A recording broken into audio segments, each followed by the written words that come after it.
HIMARS, javelins, howitzers. These weapons can all be found on the battlefield in Ukraine. They're made by American arms companies, and the United States has been providing them to Kyiv since the Russia-Ukraine conflict began in February. Since then, the Biden administration has invested a total of over $8 billion in security assistance to Ukraine, including weapons. And we are doing everything we can as the United States, working around the clock to deliver our own weapons, organizing and coordinating the delivery of weapons from many other countries. In mid-April, just 3 days after Sullivan's remarks, the Pentagon hosted leaders from the top 8 U.S. weapons manufacturers. They discussed the industry's capacity to meet Ukraine's weapons needs if the conflict continues for years. And in early May, President Joe Biden visited the Lockheed Martin plant, which is helping produce and supply weapons to Ukraine. Lockheed Martin is one of the world's 5 largest arms companies. The other top 4, Raytheon, Boeing, Northrop Grumman, and General Dynamics, are also all based in the U.S. In 2021, the U.S. was home to half of the world's top 100 producers of arms. The Stockholm International Peace Research Institute says the U.S. was the #1 weapons exporter by a large margin. From 2017 to 2021, it accounted for 39% of major arms deliveries worldwide. And since the conflict in Ukraine began, these arms producers have been making more money. The stock price of Lockheed Martin rose to $453 per share on March 25th, up from $354 in early January, an increase of 28%. And Raytheon's stock price rose nearly 20% during the same period. The share prices of Northrop Grumman and General Dynamics also increased beginning in late February. Even before the Russia-Ukraine conflict started, CEO of Raytheon, Gregory Hayes, in January said the company could stand to benefit from tensions in Eastern Europe. From howitzers to tactical vehicles, the Russia-Ukraine conflict is big business for arms makers. President Biden pledged an additional $800 million in weapons. It includes the American-made anti-tank weapon. Washington has sent over 6,500 Javelin anti-tank missile systems to Ukraine, which are made by Raytheon and Lockheed Martin.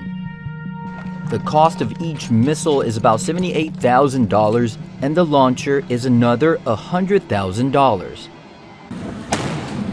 Meanwhile, Raytheon has sent around 1,400 Stinger anti-aircraft missiles to Ukraine already.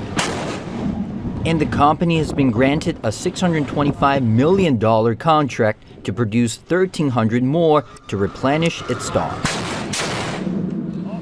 The U.S. has also pledged 700 Switchblade tactical missile systems made by AeroVironment to Kyiv.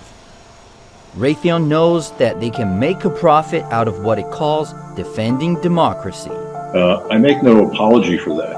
I think, again, recognizing, we are there to defend democracy.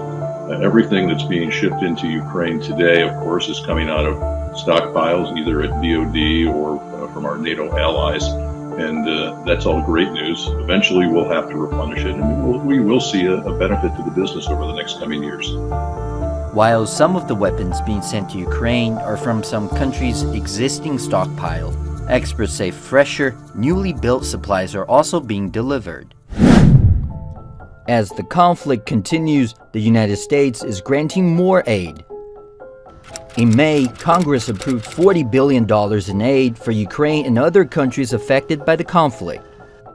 The package includes $19 billion of near-term military aid, accounting for 47% of the total, with $9 billion of that to be used for replenishment of U.S. weapons stocks.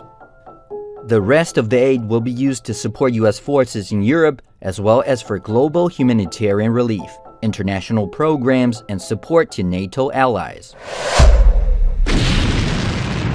Uncertainty remains over how long the conflict will last, but arms makers are still preparing.